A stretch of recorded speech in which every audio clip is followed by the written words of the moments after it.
been here before, and we didn't want to drag all of our stuff and set up our audio here. Let's give Bill an A for effort.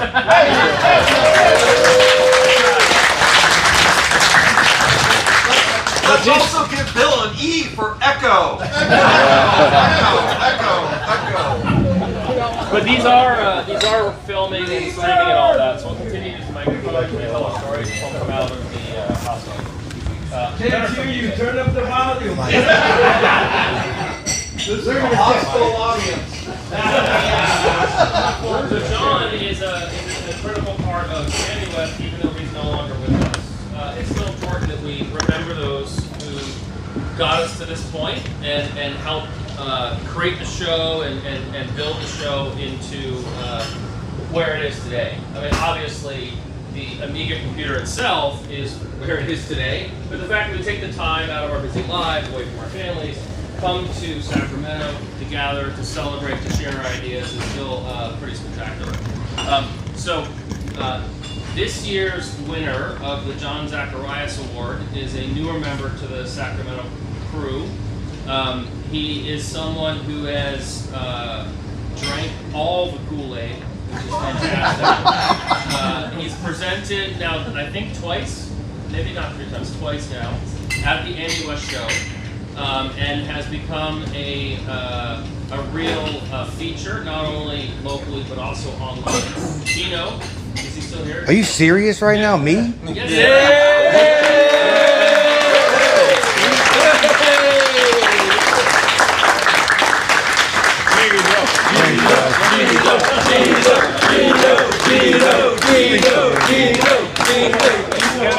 Speech! No, I can't, man. I'll start crying. I don't know if I can talk, man. I don't know if he'll do that yet or not. No, Gino, really appreciate all you've done with your YouTube broadcast, the energy you've put into helping out the show. You have a lot of hobbies. You can spend your time in a lot of places, but it's definitely not lost on us that you care so much about the community. And AmiWest, of course. I love you guys, man.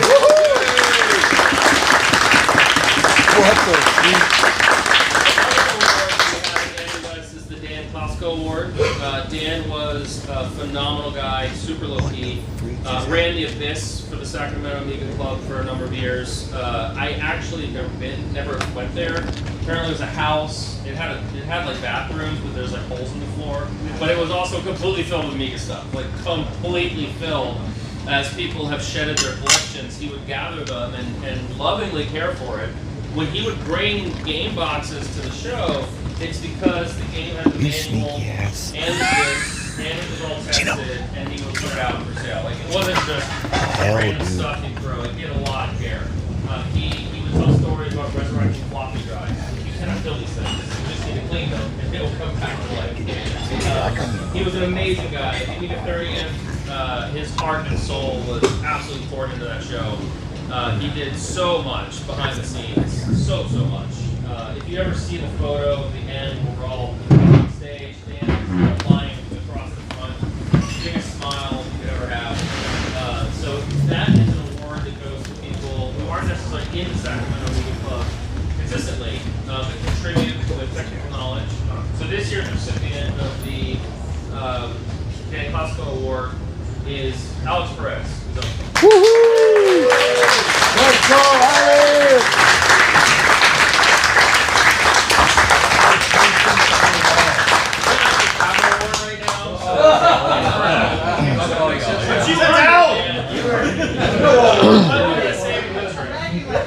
He has absolute right card. Put it on the website. We're going paperless. It's been fantastic. He's got his SSD products, pushing him in all sorts of different. I'll make you a video, Alex. Wi-Fi capabilities. You can bring Wi-Fi to DOS machines, Mac machines, Amigas even through the SCSI port. And I remember, I don't know, years and years ago having a Mac Duo 230, and I had the Ethernet on the SCSI bus. I'm like, why doesn't Amiga have this stuff? Well, we actually have it now, thanks to Alex's products as a wireless driver. So if you have a SCSI-enabled system and you want to get it online, go see Alex and he'll hook you up with the parts. And more to come. Much more. That's my handsome British friend. So the final award that we're going to give tonight is also virtual, so we're all going to imagine this. It will become instantiated into the physical realm at some point. But I wanted to recognize Jerry. He had no idea I'm doing this. Oh, got you back. Now what about got me? We're going to give Jerry one of the amazing Amiga awards from the Amis that we did at the 40th. Oh, yay! I forgot to bring it. Yay!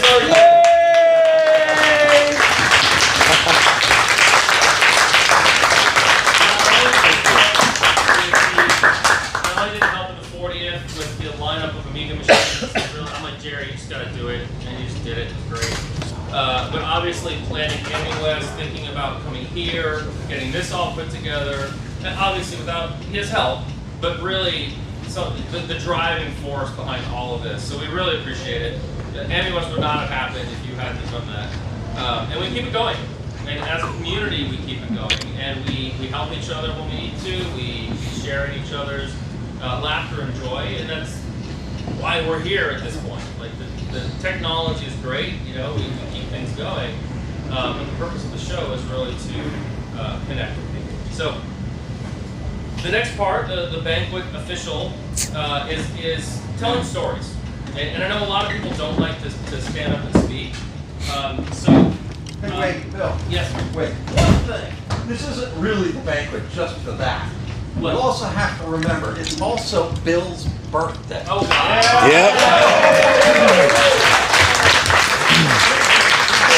We can do everybody here. No. We don't Yes. We don't time.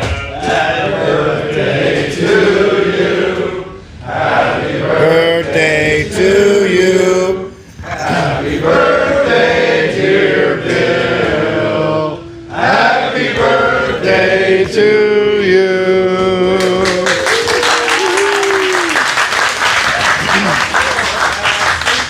Getting older, we're going to AmiWest, and now it's going to be that way. But the Grecian Formula 16 looks great. In order to help incentivize people to speak, we have some leftover shirts from the Amiga 40th show. Yeah. So if you're brave enough to tell your story, we can share with you one of our Amiga 40 shirts. You're shy. Right before I get started, I do want to ask one question. And looking at the audience, I don't know, it's not going to be a high number, but is there anybody here who this is their, we'll start here. First AmiWest. I know there's a couple. Bront, I think you got a first one. Okay, we got a bunch of first people. Thank you so much for coming. How many people are here because of the 040th in VCF West? Yeah, fantastic. Nah, you don't. You got Okay, thank you for coming. Well, that's the first Hey, one. but you said your first one. Wait, does it count for that one? So thank you for coming. We really appreciate it. You know, it's about the community, the friends that you make along the way, and of course the friends that we've lost, unfortunately. So the idea is we'd like to share stories. Stories about your experience with the Amiga platform. Let me restate that. Please keep it within the Amiga platform. If you have other stories, that's later, in fact, the hotel. Whoa. So I've told this story to a number of people a number of times. My wife probably heard it too many times. One of the benefits of getting old is you get to say something again like it's the first time, and it feels great. So my first experience with the Amiga computer was my birthday many, many years ago. And I think I was 12 or 11 at the time. Happy birthday, Bill. What's that? Let's say happy birthday again to you. Okay, thank you, Gino. You're welcome. So is it that some number of years ago today? We did Happy birthday to you. Happy birthday to you.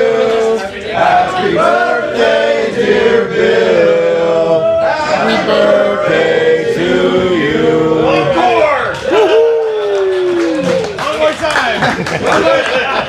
I was very young. It was my birthday. I was sitting at the dining room table. There's a couple people there. My brother was there.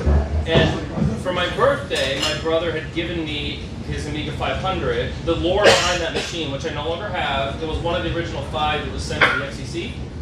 And one of the things the FCC does when they do their testing is they kind of take things apart. So he bought it as like all the custom chips were out. So he got it at a discount. But he set it up in my room, and he had the 1084 monitor connected to it, and he fired up D-Paint, and he wrote happy birthday, and he put some dots around the outside, and he fired up a color cycle animation. And my previous computer was a TRS-80, right? So seeing that was just like mind blown. Like, this is the future of everything. And obviously, I can say with quite assurance that I've been hooked ever since. Because I come to AmiWest every year, and I put on the giant shows when I can. But that's kind of my story. Like, that was my introduction. My brother gave me a machine. He had moved on to 2000. But that, as a kid, like getting that 500 and then begging for the hard drive at Christmas and running the floppies, like, damn it, I need another floppy drive because all the floppy swapping. Got me engaged with this machine and seeing the poetry of how it operates. So that's me. That's why I'm here. Who wants to go first? Who's got a story that they want to share about their engagement with the Amiga, application that you liked?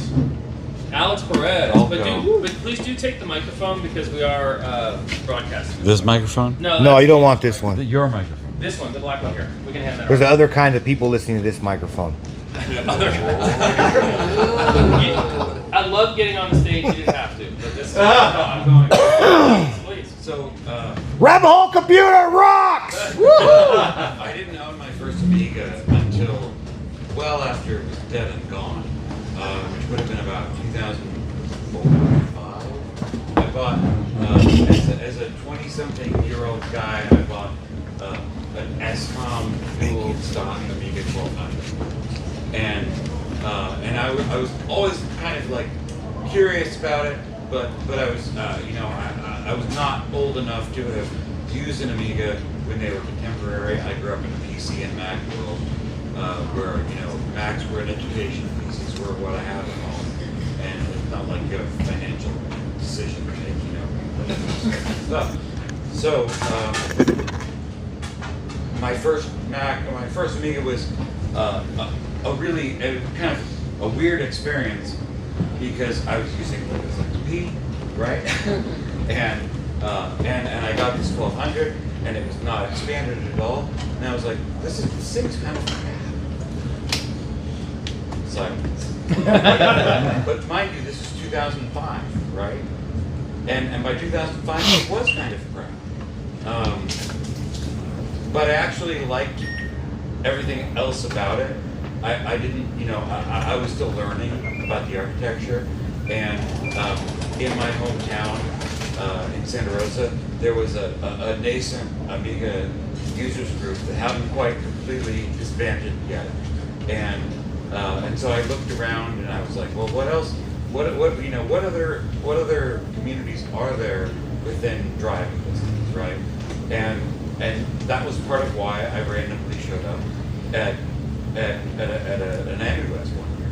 I don't remember quite what year it was, but it was something around the era of 2006-07, something around there.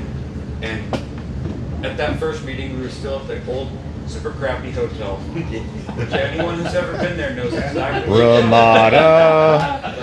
It was bad, right? I remember, I think the last year we were there, the room I got had mold all over the windowsill. It was one of those, if we have to come back here next year, I'm not going to bother to come back, kind of calls.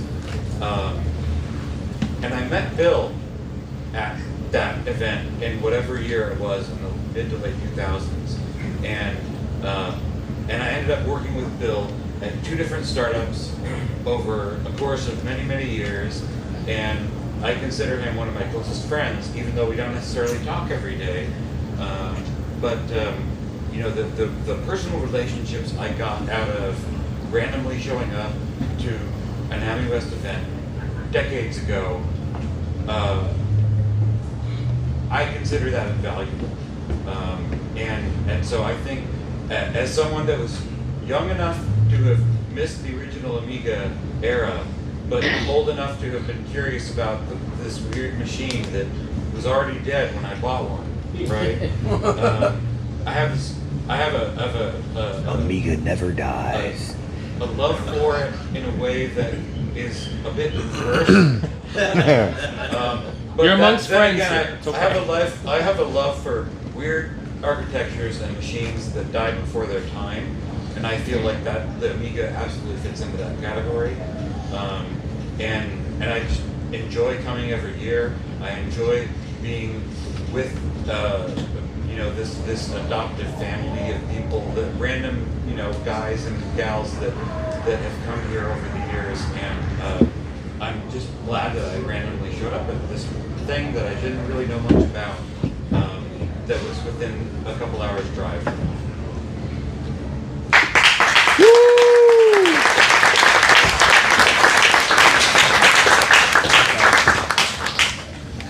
Who's next? You can go on the stage or not. You can just stand up.